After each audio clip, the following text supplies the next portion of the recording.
blacksmith shop. One day a stranger came with an offer. I will give you, blacksmith, a bag full of gold coins for a special task. On one condition, never talk to anyone about it. The blacksmith agreed. The stranger gave him a huge slab of gold and asked him to make a horseshoe with that gold. Then they went into high mountains and deep into a cave. The blacksmith could not believe his eyes. There was an army of knights sleeping in full armor. Who are they? The stranger replied, those warriors had been in deep sleep for hundreds of years. They will only wake up if it is time to fight a real great battle for the country. The stranger told the blacksmith to change the horseshoe of one of the horses. When the job was done, he paid what was promised. The blacksmith went back to his shop and, of course, he was not able to keep his word. He told his wife and friends, and then his bag full of gold coins turned into sand. The blacksmith tried to return to that cave, but he was never able to find it again. That simple and banal story has some morals that I find quite relevant for the transatlantic alliance today. First, military preparedness is not a luxury we can live without. We need to be ready for any eventuality. Whether we talk about military expenditure in European countries or American soldiers stationed in Europe, we need every single euro cent and every single pair of military boots on the ground, even if the prospect of open military conflict is distant. Second, in relations across the pond, we need to keep our promises. Hold on to the goodwill established between allies after 1945. Trade, non-proliferation, regulation of a digital sphere, relations with China and Russia, peace in the Middle East. We all need a common strategy for these issues, for the whole transatlantic alliance, unless we want to be outvoted and outpaced by the outside world. It is as simple as that. The legend of the sleeping knights is just a legend, a fictitious account. Do we really want the alliance of liberal democracies turn into a legend, a fiction, invented story as well?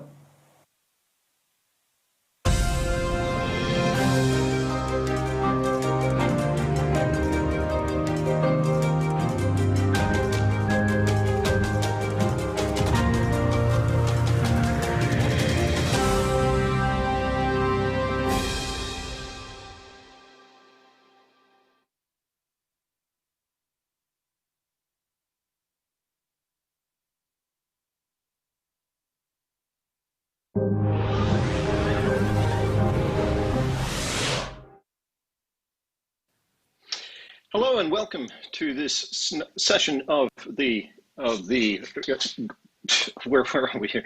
Of our GlobeSec 2020 Digital Sage. It's my great pleasure to be joining you on this. Sorry for my confusion. I just had some slight technical difficulties getting hooked up again. But anyway, my name is Terry Martin. I'm in Berlin, and it's a genuine pleasure and privilege for me to be with you this evening. This evening, we are talking to one of the most illuminary personalities on the global stage right now. Svetlana Tikhanovskaya is the main, or was the main candidate in the Belarusian presidential election. She joins us from Lithuania, where she fled after that election. I would like to offer you a very warm welcome. I hope you can hear me. Yes, I can hear you. Hello, Terry. Hello, GlobeSec. Thank you for inviting me. Thank you for being with us. I know this is a very difficult time for you, a very stressful time for you. So I really appreciate you taking the time to be with us now. So over the next 20 minutes, we're going to cover some of the key issues that concern what is going on in Belarus, because the entire world is watching that right now. You've described Belarus as being in the midst of a revolution. Reluctantly, perhaps, you've become the de facto leader of that revolution. Millions of people are looking to you for guidance. Tens of thousands are marching in the streets, striking a great personal risk. First of all, how do you feel about that?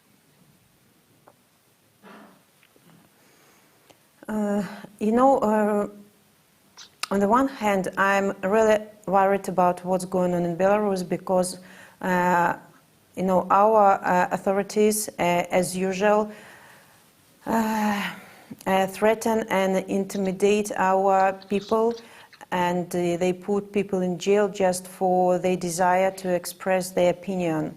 But on the other hand, I'm really proud of my people who at last woke up and they stepped over all the fears they had for 26 years and found strength to fight for their rights.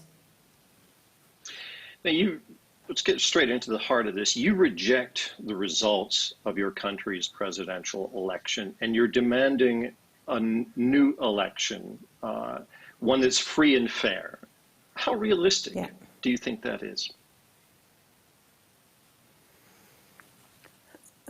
It is realistic because it's a will and desire of the whole nation. The previous elections were not fair, transparent. So we will have never know the real results of it. But what we have seen after the elections, we have seen the will of people who went out to defend their voices.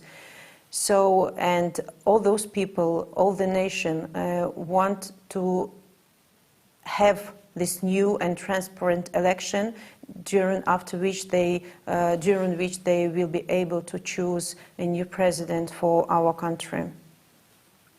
Well, you certainly have a large number of people out on the streets who are asking for that. But so far, Mr. Lukashenko has given no indication that he's willing to step back and clear the way for independently monitored elections that adhere to any international standards. Do you believe the protests will be enough to make him change his mind? I have to admit that there is no indication that Belarusian people will step away as well. So, Belarusian people have changed, and they will not step away in any case because they will not be able to live with this president anymore.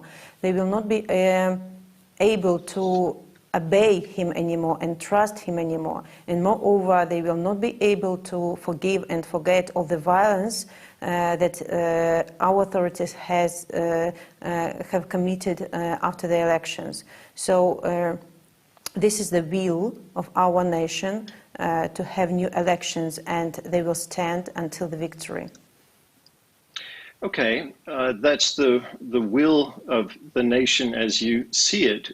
But again, right now, there's a standoff between the people who are out on the streets and President Lukashenko, who is refusing to budge. Let me put it another way. What do you see as the prerequisites for you to achieve your goal of free and fair elections in Belarus?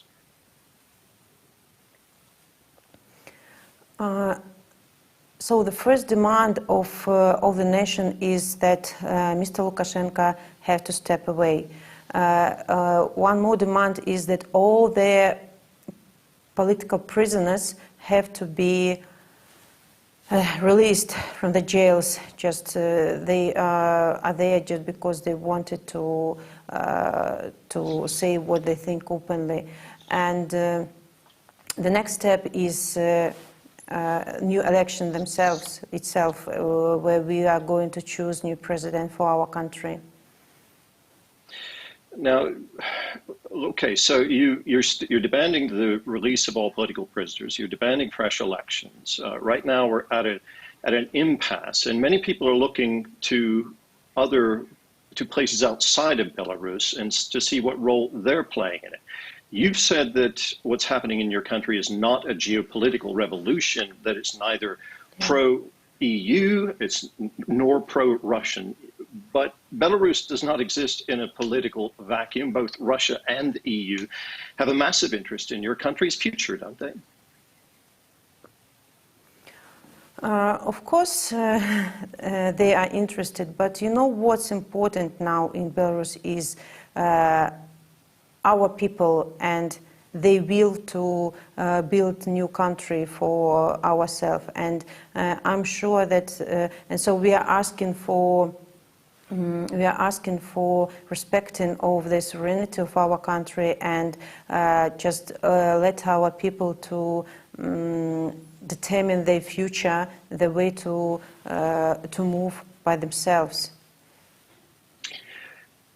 Belarus is considered by some to be part of Europe, but it also has very deep, close ties to Russia, of course. Do you have equal confidence in Russia and the EU to respect Belarus's right to self-determination?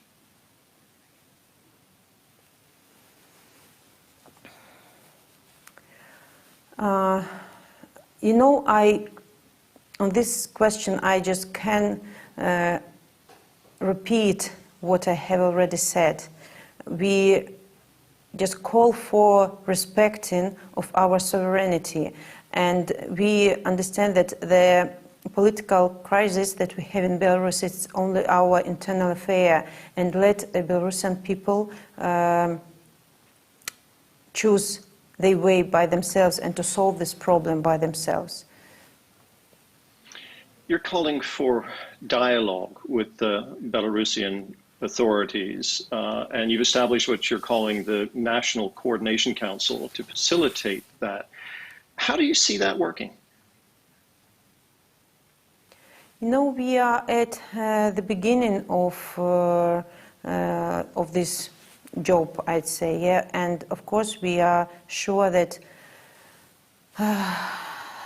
this coordination council will play its role, because there should be like a bridge between authorities and our people, and so as our people will have to be heard, because we are not, our people are not going to stop in fighting for their rights. So there should be a body authorities should talk with, and we are sure in our people, and coordination center will play its role very soon. Well, dialogue requires at least two partners, right? Have you gotten any indication from Mr. Lukashenko that his side is willing to engage with your National Coordination Council?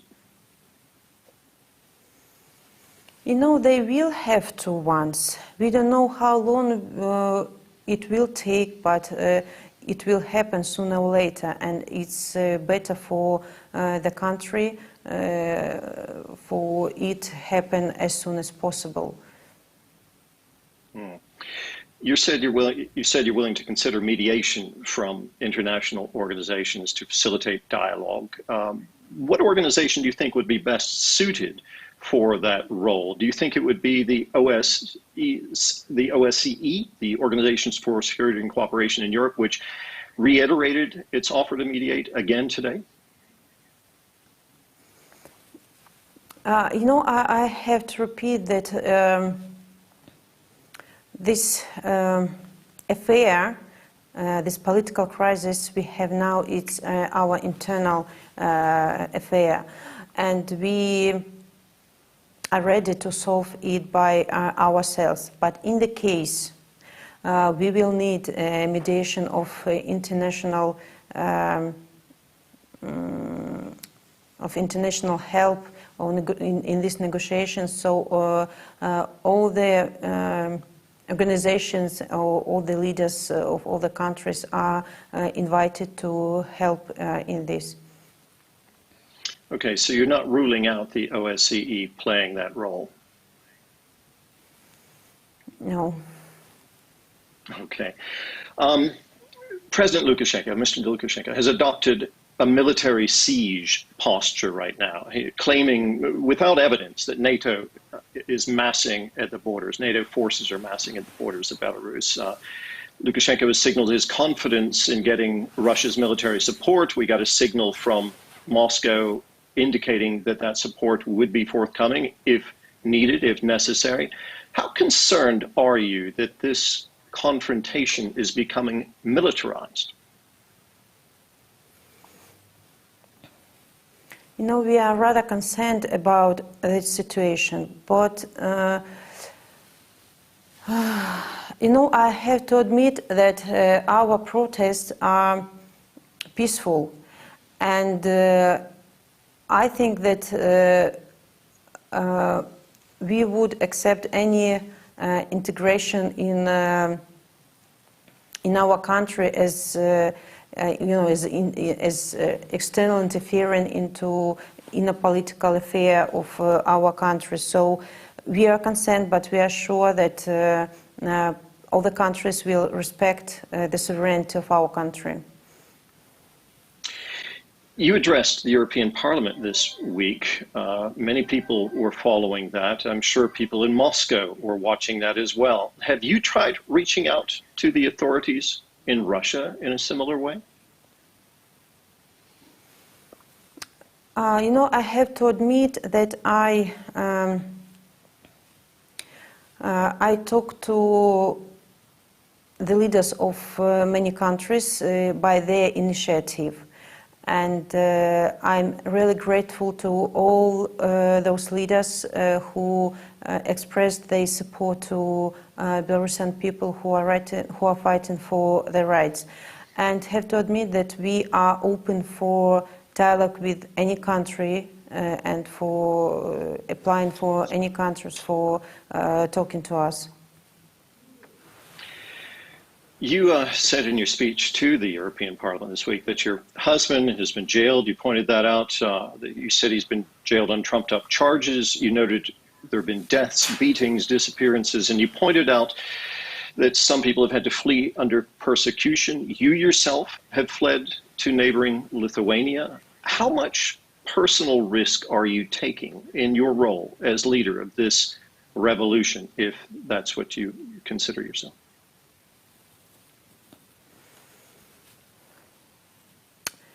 Maybe I wouldn't like to talk about me because I'm rather safe now here in Lithuania, but all my people are in Belarus and they are threatened there and they are under the risk of, of repressions, and I'm aware of all the people who are fighting on for their rights there in Belarus, and the more I have desire to to win this so-called battle as soon as possible, for all the Belarusians feel safe and free in our own country.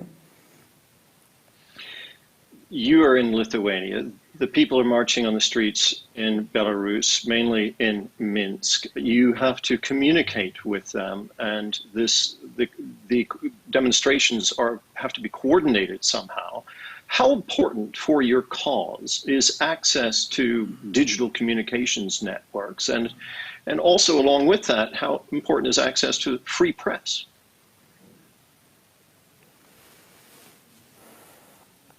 It's a pity that all our mass media in Belarus obey to to authorities. So people, a lot of people around our country, they can't see the reality, what's going on in Belarus in reality. They only can see what is on TV, and it's really very important for Belarusians to have alternative mass media. So that's why internet is extremely important in our situation, because on the dates when internet was switched off for a couple of days after the elections, it was very hard to communicate, and people couldn't realize what's going on in reality. So we are grateful to all mass media of all the countries who show what's going on in Belarus, who show the truth for our Belarusian people, and of course to all the alternative mass media that we have in Belarus. Do you think, because we're nearing the end of our time, unfortunately, as we get to the end, I want to ask you, do you believe that it's within Belarus's current capacity to resolve this crisis peacefully by itself? You know, I believe in Belarusian people. I believe in their desire to build new country without dictator. And I'm sure that we will succeed. What do you fear most in this situation?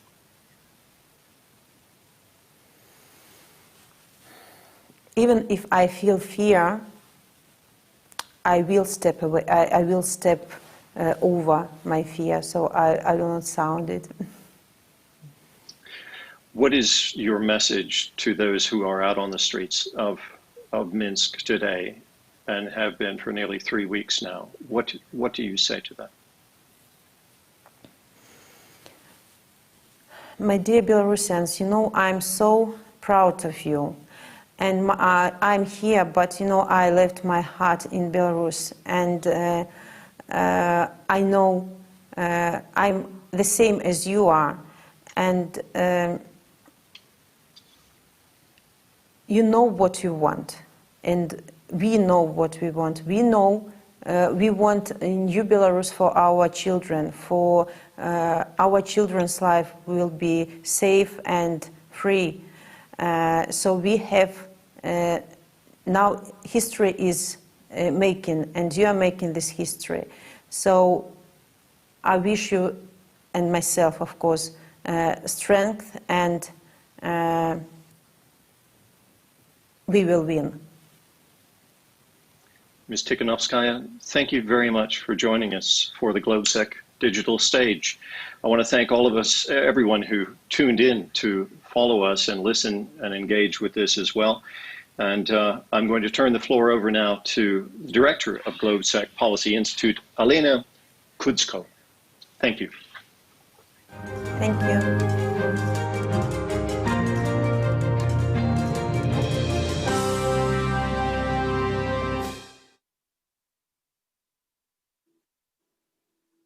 Thank you so much, Terry. Thank you so much, Svetlana.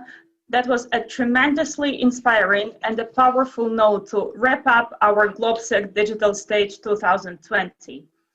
I'm here to thank all the speakers and participants for incredibly rich conversations, motivating debates, and all the solutions to our shared problems that were offered during these 3 days.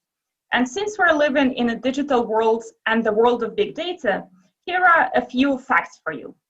During these 3 days of our online conference, we hosted more than 70 speakers, more than 1,000 participants from 87 countries, from all the 5 continents, and thousands of people have been watching us on social media. We all miss physical contact, of course, but we thoroughly enjoyed our virtual connection with you, all of you, over the course of the past 3 days. We're very much looking forward to welcoming you to GlobeSec 2020 Bratislava Forum, which will happen in October. And it will happen both in Bratislava physically and online in this space. For online participation, please click on the registration button that will be visible on this platform once the live stream ends. Thank you all once again. We're wishing you a wonderful evening. Have a great last few days of August, and we will see each other very soon.